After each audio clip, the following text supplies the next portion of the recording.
Hello, everyone. This is Jeffrey Kerr. I'm here today with a very special guest. She has achieved success as a film and television producer. She's even made 60 movies over 5+ years. Throughout her journey, she has faced challenges ranging from misogyny, hyper-competitive work environment, and generating her own opportunities. Now, she is sharing her strategies with others so they too can enjoy similar success. Please welcome Caitlin Delaney. Hello. Thank you for having me. Hey, no problem. So, now to start things off, one thing I didn't mention in the intro is that you happen to have your own podcast. Would you mind telling us about it? Yes, for sure. So my podcast I host with my brother, and it's called What's Your Thing? And we talk to different people who have really interesting careers, really interesting hobbies, really interesting things that they do, and we just kind of talk about like what makes different people interested. What's your thing? I really like talking, and my brother, we're two peas of the same pod, so we just always really like when we talk to new people, we're always like, who was your mom, and do you have any cousins, and what do you do? And that's really interesting. And we're always just like, talking about like, and always can able to find something interesting about everyone. And we're like, why don't we just like 10x that and like do it in a podcast and talk to people we don't know? So that's kind of the thesis around the podcast, why we do it.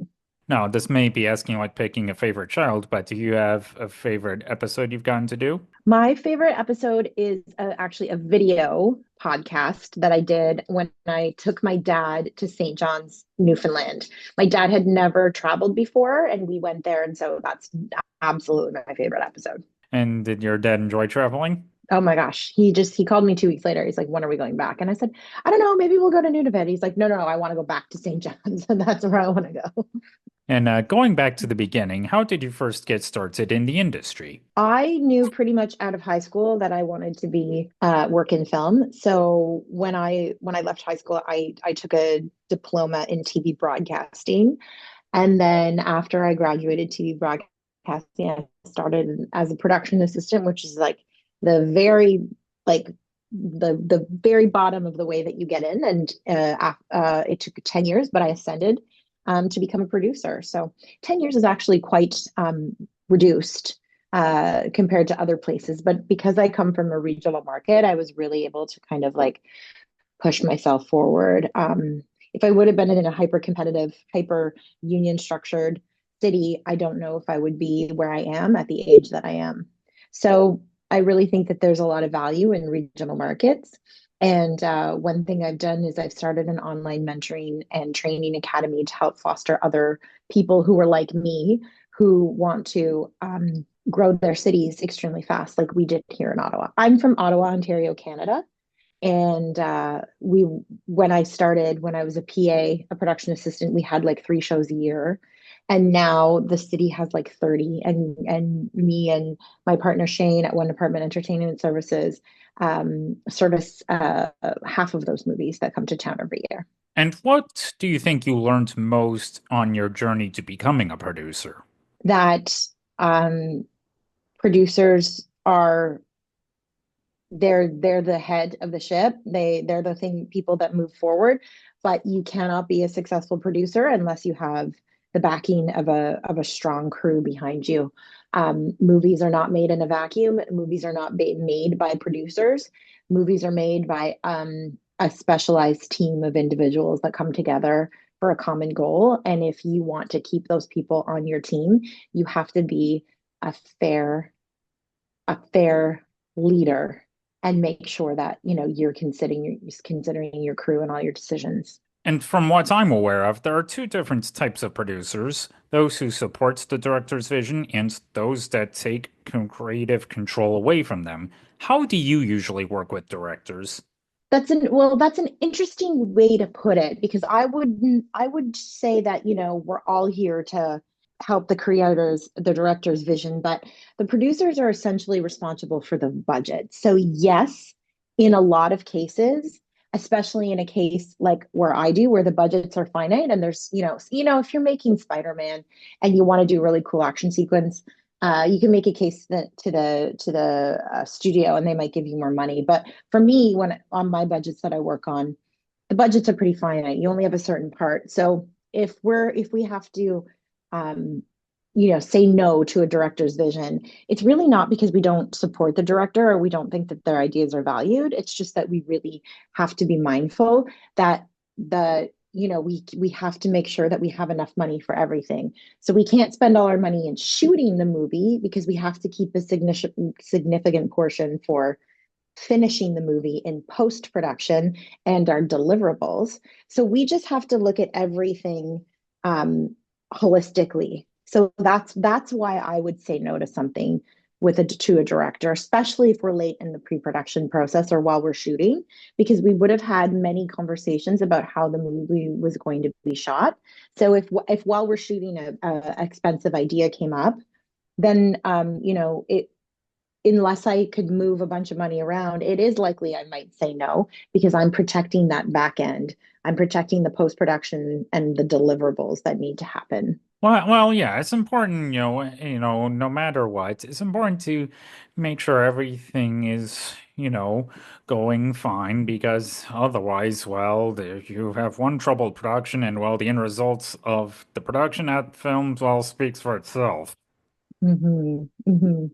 Yeah, so just your job as a producer is just to make sure that everybody's gets what they need, and has enough money to finish the jobs that they're required to do. And in addition to producing, you've also served as a production manager on a number of projects. Would you mind explaining what exactly you would do on that job? So the production manager, different from the producer, is the highest ranking crew member. So they're still part of the crew, but they're kind of the leader. They're the ones that they oversee all of the different departments. They're like the head of the department heads. So the production manager manages the budget, particularly and especially when we're in production. So, producers might be working, like now that we're in shoot, a producer might be working on getting the money together or getting the production together for the next one, but the production manager's on the ground. So if you have an issue with anything, you would go to your production manager. And then if they weren't able to solve it confidently, then they would have the producer step in and say, we have we've lost a location and I don't have anywhere to shoot tomorrow. I need to spend $10,000 to get this location, and then they would call a producer and we would say, okay, well, we have to shoot tomorrow, but like, do we have $10,000? Like, what's going to happen? And they'll track the budget and they'll say, well, if we do this, then we have that. So production managers really like to inform the producers, like, if we do this, then this is the consequences. So I always just describe the production manager as like, if this, then that is their role. They also crew up. So they're the ones that are hiring all of the crew that work on the set. And they also, they sign payroll and they make sure that each department head is like performing their duties. And would you mind telling us about the very first project you've ever produced? The first project I ever production managed, I remember vividly. It was a show called Winter Castle, and we were shooting it um, at the Ice Hotel in Quebec City.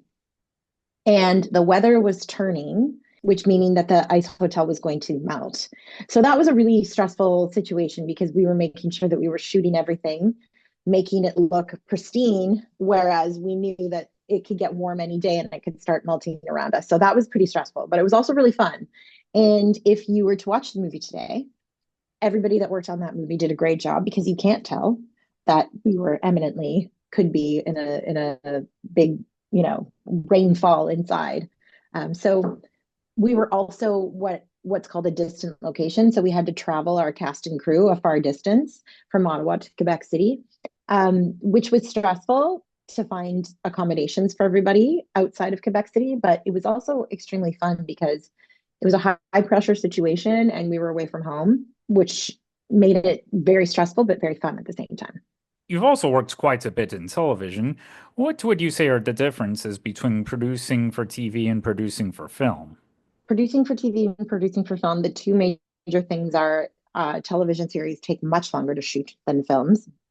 realistically, and you have higher budgets because you're shooting for a longer time. Shooting for a film, you have one script that you shoot, and shooting for series, you could be shooting like 8, 10, 12 scripts. So there's a lot more that could be happening in television. Film, the most of the films that I do are we prep for 3 weeks and we shoot for 3 weeks and then we're into the edit because I do most of my business is movies of the week, which would be like the Hallmark Christmas movies or the Lifetime thrillers. We do a lot of those. Television series, are usually a couple months of shooting instead of 3 weeks. So those are the major differences. Well, yes, and you've mentioned you've produced quite a bit of Hallmark Christmas movies. Or what do you say is most fun about making those? It's always fun to see how Christmas movies are most of them are shot in the summer. So when actors are wearing their coats, we've got ice packs under their sweaters. All this snow is fake. We're always looking for places that have coniferous trees. So we're looking for like evergreen or pine because it would look ridiculous if we were trying to throw snow on like a full blooming maple tree with all the green leaves. So it's just really interesting how we have to constantly be flipping seasons whenever we're shooting a movie like that. And then sometimes we're shooting a movie in February that's going to air in June, so we're trying to make it look like there's not snow. So we took a really busy city area. We would shovel all the snow off the sidewalks, and we would like try to shovel the snow off of the roofs, and we would like put fake plants along the way so that we're making it look like it's summer. So I live in Ottawa, which is 4 seasons, very clear 4 seasons. And when we're shooting outside, it's almost like we're always trying to shoot a different season than what it is. So that's pretty funny. And of course, as alluded to earlier, you've also started an online mentoring program for people who are interested in becoming producers. What's inspired you to do so? I always thought I was going to be a teacher. So when I made the decision after high school to go into film and television, it was a tough one because I thought maybe I should, go to teachers college instead. So it's very, 20 years later, it's very natural and unsurprising to me to be back here in a position of teaching and mentoring. But what I really wanted to do it for is to make sure that anybody who's in the industry has access to mentoring, especially these new regional markets that are popping up and getting stronger. If it's a new city, they might not have mentors. So this was born out of the idea that anybody could come together and be able to find a teacher and help cities grow, just like we helped Ottawa grow. And we've made a really great business here, and a lot of people have full-time employment in the film industry. And we thought, how can we help that in other cities? And Uplight Academy was born. So Uplight Academy is two different things. It's mentoring and it's courses. So if you want to learn how to be a producer from development, pre-production, production, post-production, sales, and distribution, there's 30 videos that you can watch. They're available in our classic membership. They're free for anybody. There's mentoring every week where learn how to you learn skill shares like how to build a call sheet, how to budget, how to do DPR. There's Q&A, so you can actually have a conversation with myself and any of the other mentors about your specific project and your needs and what you specifically need to learn. There's master series interviews where we interview people from all over the world who work in the film industry. And then we have live pitch sessions where we're giving you feedback on your pitching, so that if you get an opportunity to get in front of a financier, we can make sure that you're concise and elegant and you're giving them all the information that you need. Because my first few times pitching, I was not good.